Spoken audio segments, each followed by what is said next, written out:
Good afternoon, students. So we were discussing about the geometric design of the railway track.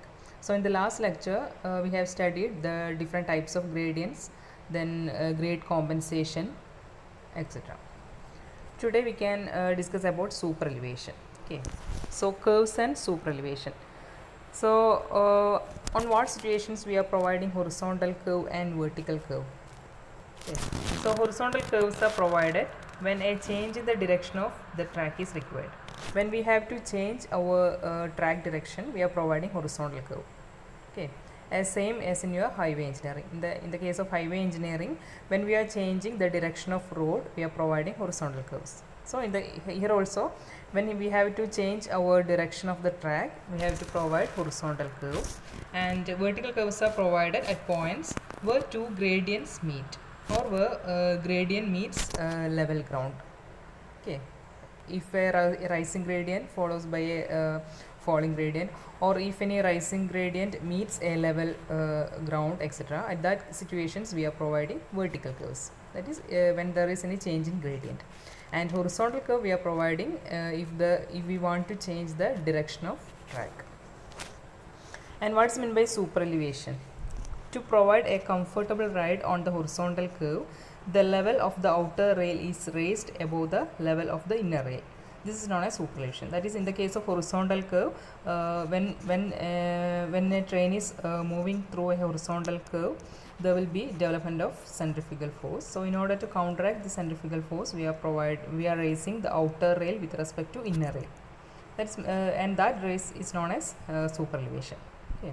So in the highway engineering also, when we are providing curves on the road, we are raising the outer road with respect to the inner road in order to counteract the centrifugal force. So that is known as super elevation.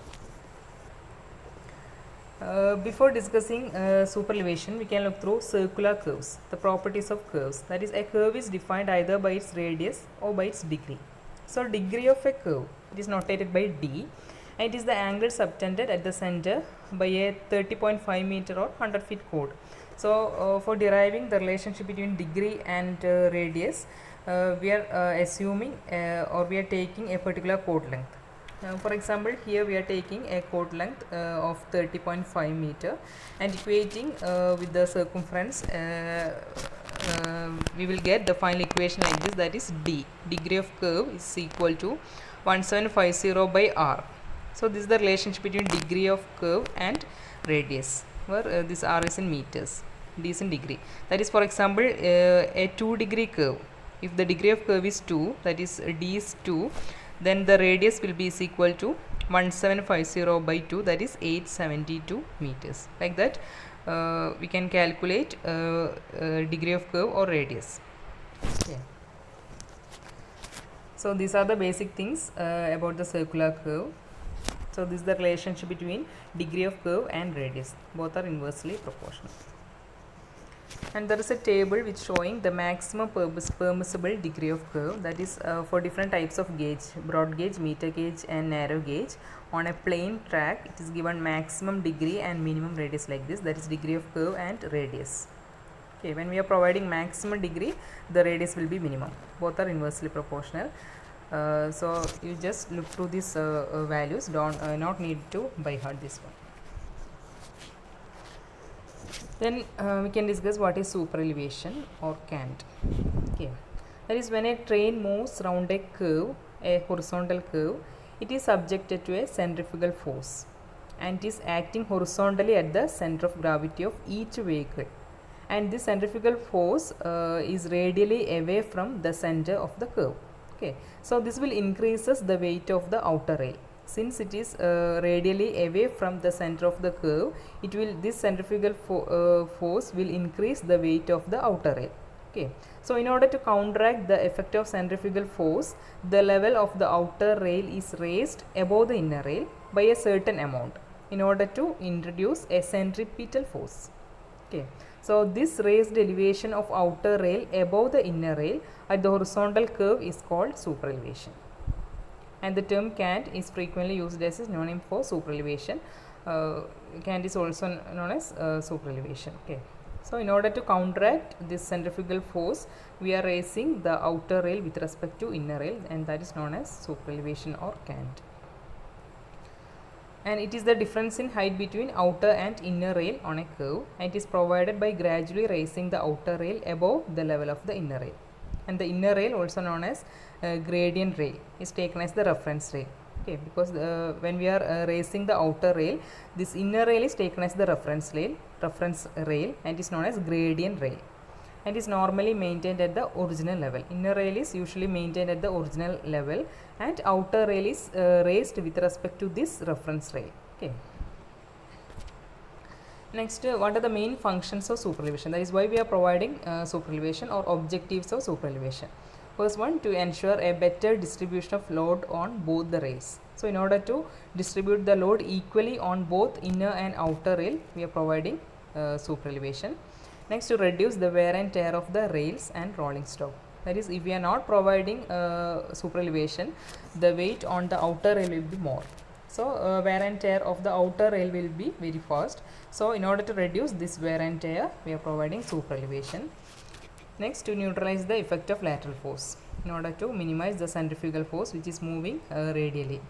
So in order to counteract this, we are providing superelevation, and provide a comfort to the passengers, and also it gives a good aesthetic appearance. So these are the functions of superelevation. Next, we can discuss about two terms, that is equilibrium speed and maximum permissible speed.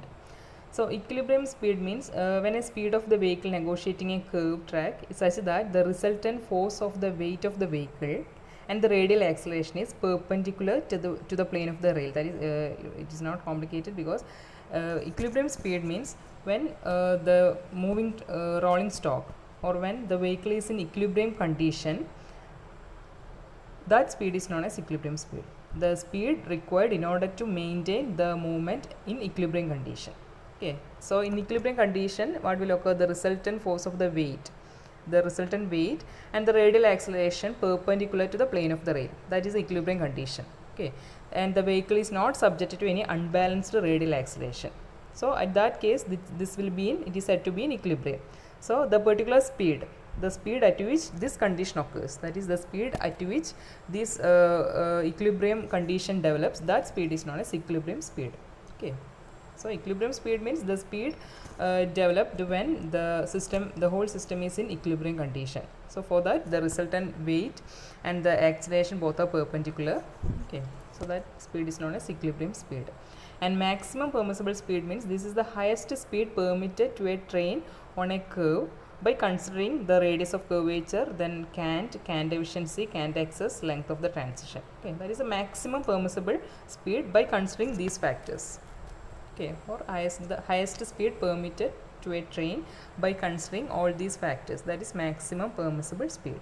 Then on curves where the maximum permissible speed is less than the maximum sectional speed of the section of that particular line, permanent speed restriction becomes necessary. Okay, that is in that situations we have to restrict the speed. So permanent speed restriction will be necessary in that situation, that is where maximum permissible speed is less than the maximum sectional speed. So these are two terms, that is equilibrium speed and maximum permissible speed. Next, we can derive, or we can find the equation for superelevation. So the equation which we have studied in highway engineering is same as that here also. So this is the condition, that is in order to counteract the centrifugal force, we are raising the outer rail with respect to inner, and that amount of raising is known as cant, or superelevation, notated by small letter e. Okay, so weight is downwards, center of gravity, and this is the angle alpha. Derivation is not required. So this is the equation for centrifugal force in terms of weight and velocity v. Okay, and this is the equation by resolving the forces along the inclined surface, that is F cos alpha is equal to W sin alpha, that is resolving the centrifugal force and weight. This is the equation. Okay, so there is two equation for centrifugal force. So by equating these two, equation 1 and 2, it will become like this, and by solving this equation we will get E is equal, that is centrifugal super elevation E is equal to V square by GR into G in meters. Okay, here V is the speed of vehicle and G is the gauge length, gauge distance. Okay, then R is the radius. Here V is in it is in metric system, so V is in meter per second. Okay, so usually we are representing the speed of a vehicle in terms of kilometer per hour. Okay, we are representing in kilometer per hour, we are not expressing it in meter per second. Okay, so we have to convert, we have to develop an equation where V is in kilometer per hour. So this is the final equation for super elevation E, that is E is equal to GV square by 127 R, and by using this equation we will get super elevation in meters. Okay, so if we want to represent super elevation in centimeter, this is the equation. So you by heart this equation.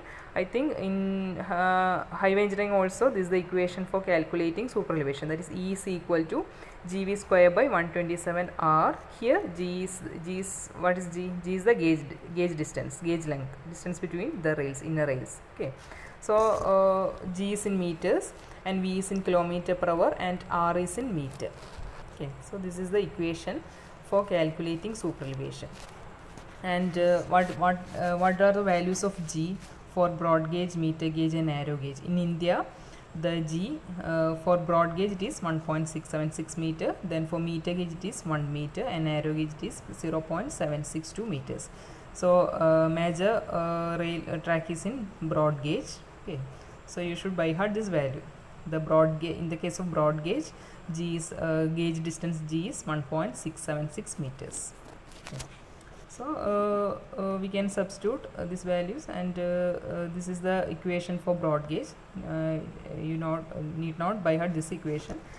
You study this equation, that is super elevation E is equal to GV square by 127 R. Okay.